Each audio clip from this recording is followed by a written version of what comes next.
আসসালামু আলাইকুম। ভালো আছেন আপনারা? এই মাইকের আওয়াজ যত দূরে যাচ্ছে, বিশেষ করে রাস্তায় যে সমস্ত যুবকেরা ঘোরাফেরা করছো, তোমাদের উদ্দেশ্যে বলছি, অযথা এদিক ওদিক ঘোরাফেরা করাটা ঠিক নয়। তোমরা এই নুরানি জলসায় এসে বসে যাও। আউযু বিল্লাহি মিনাশ শাইতানির রাজীম। বিসমিল্লাহির রহমানির রহিম।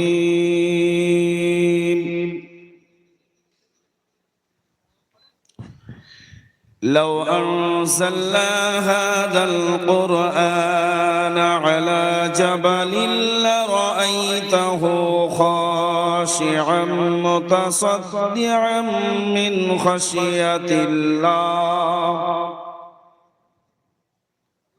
صدق الله العظيم.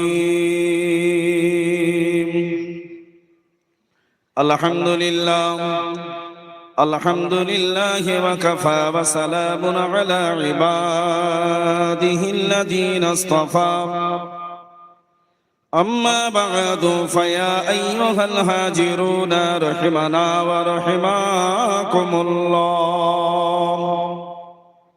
فقد قال الله تعالى في كلامه المجيد والفرقانه الحميد: إن الله وملائكته يصلون على النبي يا أيها الذين آمنوا صلوا عليه وسلموا تسليما. درشبنا اللهم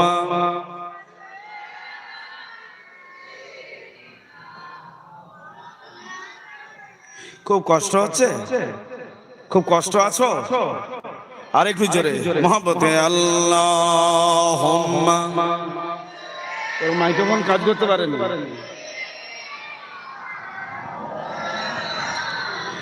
ওয়ালা আলি সাইয়্যিদিনা।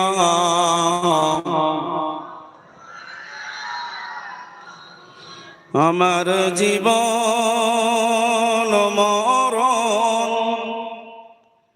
সবই কিছু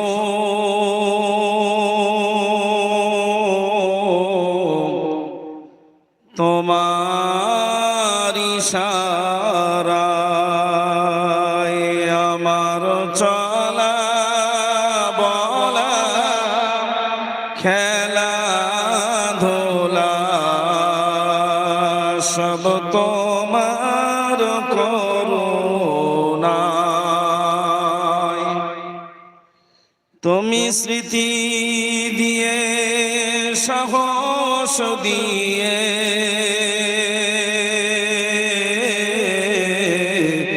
বানায়াছো মোরে, কত বাদশাহ আমির রাজা ফকির খাই দিওছ গোরে, সব তোমার ইশারায়। ফুল বাগানে থেকে ও মালি ফুলের রস না পায়, সব তোমার ইশারায়। আমার চলা বলা খেলা ধুলা সব তোমার করুণায়। আল্লাহুম্মা, হ্যাঁ আওয়াজ দিয়ে প্রাণ খুলে পড়ে ওয়ালা আলি সাইয়্যিদিনা।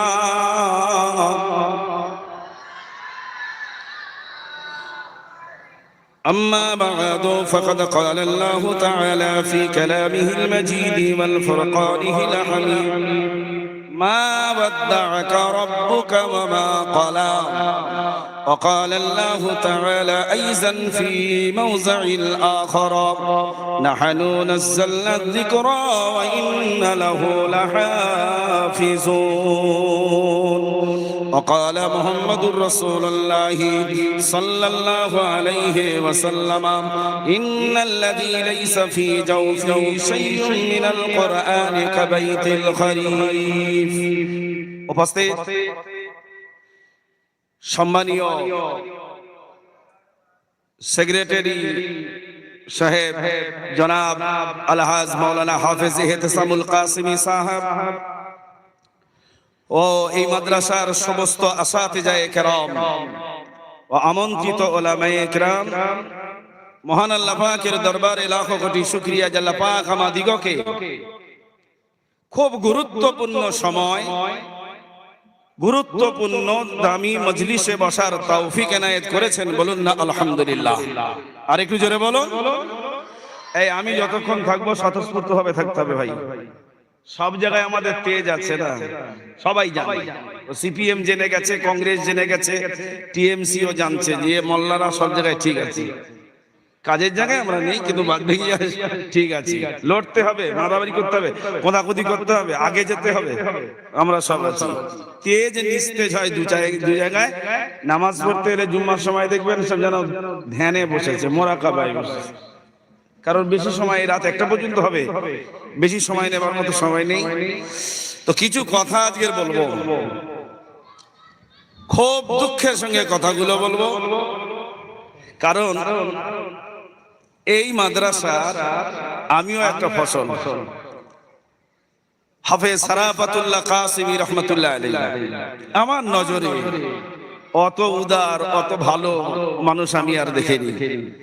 আমার যিনি প্রথম জীবনের প্রথম শিক্ষক আলহাজ মাওলানা নূর মোহাম্মদ সাহেব হুজুর রহমাতুল্লাহ আলাইহি, আল্লাহ তাআলা জান্নাতে উচ্চ মাকাম দান করুক। বলুন আল্লাহুম্মা আমিন। সংক্ষেপে কয়েকটি কথা বলি।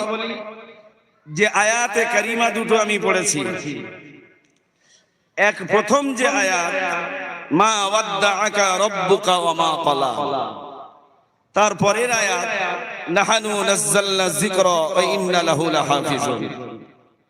প্রথমটা কোরআনের বিরোধিতা শুধু এখন আমরা দেখতে পাচ্ছি না। এই যে ওয়াসিম সরকার, আমি ইউটিউবের মাধ্যম দিয়ে কথাটা খুব ভালো করে শুনেছি। কোরআন নাকি অরিজিনাল যে কোরআনটা রাসূলুল্লাহর উপরে অবতীর্ণ হয়েছিল সেটা নাকি বদরের যুদ্ধে শেষ হয়ে গেছে। বর্তমান যে কোরআন এটা অসভ্য, বর্বর। কি করে যে এমপি হয়েছে আমার বুঝে আসে না। এত অশিক্ষিত মানুষ যে মসনাদে বসতে পারে, সম্মান পেতে পারে, এটা আমি দেখলাম। বলছে 17 জন শয়তান মিলে বর্তমান কোরআনটা লিখেছে। বলুন নাউজুবিল্লাহ। এটা চিল্লে বলুন নাউজুবিল্লাহ।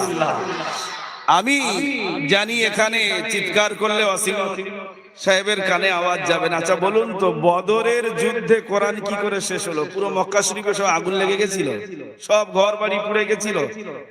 আরে যদিও কাগজে লেখা কোরআন জ্বলে যায় ধরে নিলাম, কিন্তু সেই জামানায় বড় বড় রইসুল কোরআন, রইসুল মুফাসসিরিন, বড় বড় সাহাবায়ে কেরামরা যারা ছিলেন, বুঝছেন না, তারাও সব জ্বলে মরে গেছিলেন।